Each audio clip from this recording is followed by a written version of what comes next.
economia não pode parar, porque a economia também é vida. Recebi mais uma vez um grupo de empresários aqui na Presidência da República.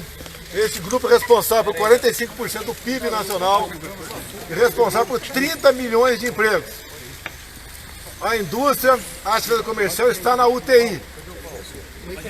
Não há mais espaço para postergar. O sentimento deles, ou melhor, o posicionamento deles é que a abertura gradual e responsável tem que começar o mais rápido possível. Caso contrário, podemos atingir situação de países que nós já conhecemos, que fica impossível a gente voltar a ser o que nós éramos em janeiro do corrente ano. Então, com esse objetivo, apelando à sensibilidade de todos, que a responsabilidade é de todos, é do Executivo, Legislativo, Judiciário, governadores, prefeitos, empresários, e buscar solução para isso. Então eles vieram aqui mostrar ao senhor presidente Dias Toffoli, presente aqui nesse evento, o que realmente está passando a atividade econômica do Brasil. Aquela história, então, de que a economia deixa para lá, primeiro vida, não é verdade. Sempre disse que as duas atividades tinham que ser tratadas com responsabilidade. Então ninguém melhor do que o senhor Marcos Polo, aqui no momento, representando esses empresários, que fale um pouco com vocês, e depois o Paulo Guedes, para que todo o povo brasileiro entenda, né? Se bem que grande parte já está entendendo, o que está acontecendo e para onde nós não queremos ir. O veto, presidente, por favor, vai vetar o reajuste do funcionalismo? Marcos Polo aqui, Marcos Polo com a palavra aqui. Bom, o que nós viemos trazer ao presidente Bolsonaro e depois aqui ao presidente Toffoli é o fato de que nós, da indústria, além do enfrentamento da Covid-19, nós estamos enfrentando uma severa, profunda crise de demanda ocasionada pelas decisões que foram tomadas, necessárias, num primeiro momento, importante, de fechamento da ponta, vamos dizer assim, do comércio, enfim, das atividades. Trouxemos uma fotografia que mostra que no mês de abril nós tivemos uma queda de vendas de 50% em relação ao mês de março e a indústria, de uma maneira geral, está operando com 60% de ociosidade.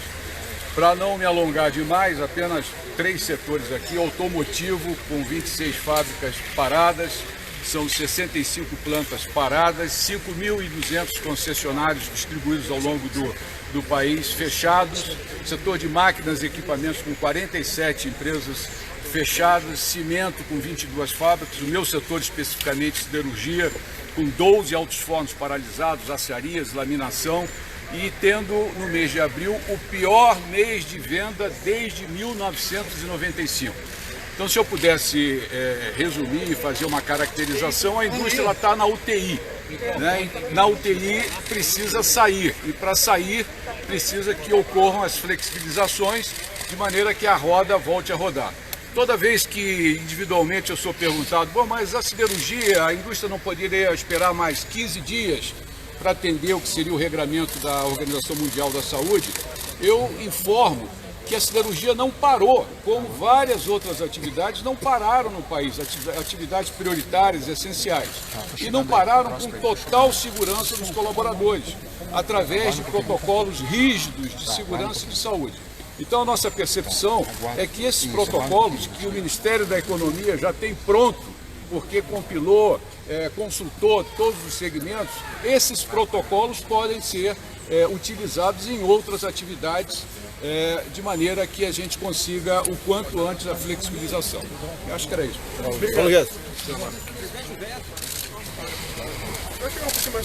Desde o início da crise, o presidente nos alertou para salvar vidas e proteger os empregos, preservar os empregos. Nós lançamos a camada de proteção para os informais, para os mais frágeis, para os mais idosos. E essa camada de proteção, temos aí 3, 4 meses que a população brasileira tem meios de subsistência.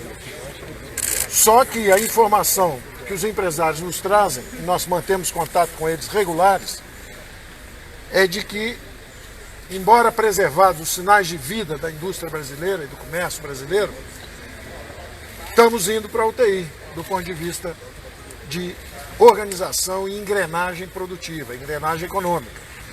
Então, na hora que eles nos comunicaram isso, o presidente imediatamente disse, olha, esse é um trabalho que nós temos que fazer juntos, vamos compartilhar essa informação com o Supremo, para que todos vejam que, embora nós tenhamos preservado os mais frágeis e os sinais de vida, de funcionamento da economia brasileira, como disse o Marco Polo, as aciarias ainda estão funcionando, está tudo funcionando, a 40% de capacidade. Não faltou comida para os brasileiros, não faltaram os recursos de apoio dos programas que nós lançamos, está tudo ainda organizado.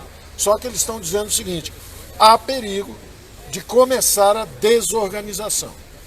Então, embora nós estejamos protegidos, a população e todos tenham os recursos, o que adianta se daqui a 30 dias apaga a luz, desliga a comida para a produção nacional?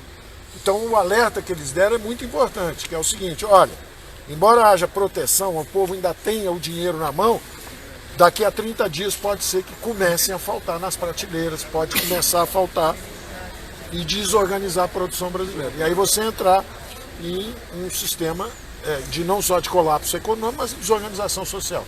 Então o alerta é muito importante e eu aproveitei justamente para renovar que num momento como esse, em que a população brasileira está correndo risco, perde emprego, alguns inclusive perdendo a vida, eu renovo o meu pedido de contribuição no funcionalismo público. São 2 anos sem aumento, só isso que nós pedimos. Eles têm estabilidade de emprego, eles têm salários acima da iniciativa privada e com 2 anos sem aumento, estamos falando de 130 bilhões de reais que poderiam ser usados justamente em outras atividades.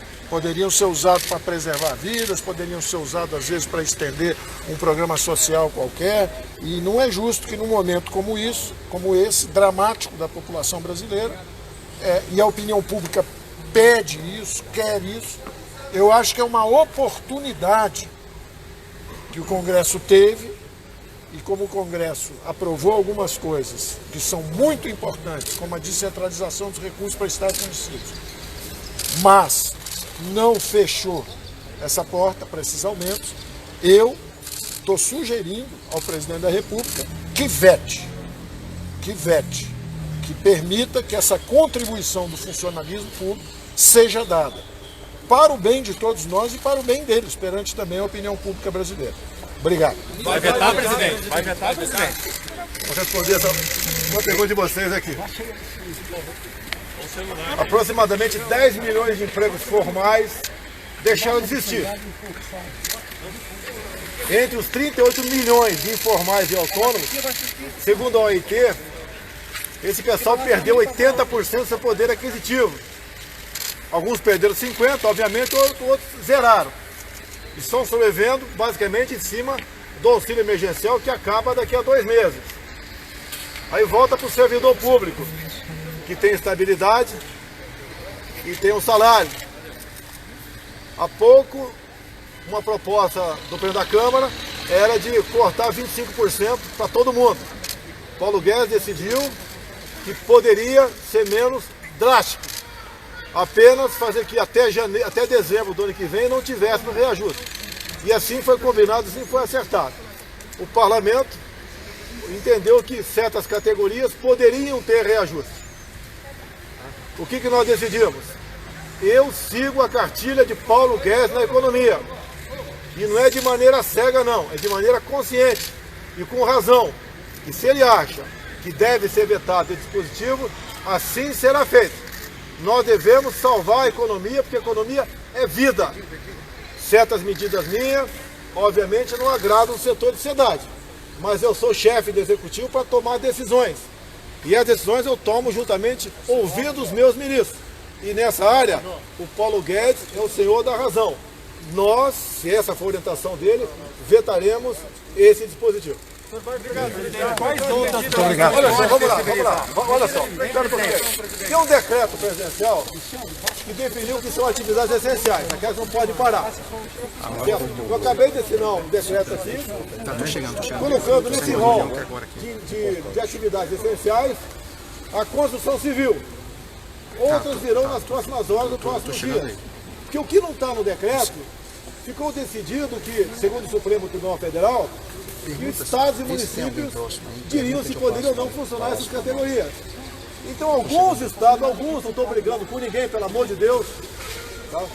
No entendimento de muita gente, dos empresários, o Marco Paulo que está aqui, exageraram. É comum acontecer, faz parte da razão do ser humano.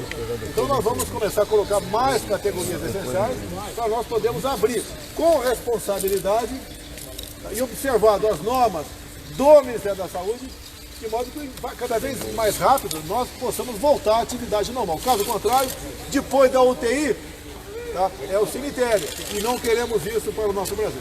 Tá bom, presidente, vamos embora. Vamos ter que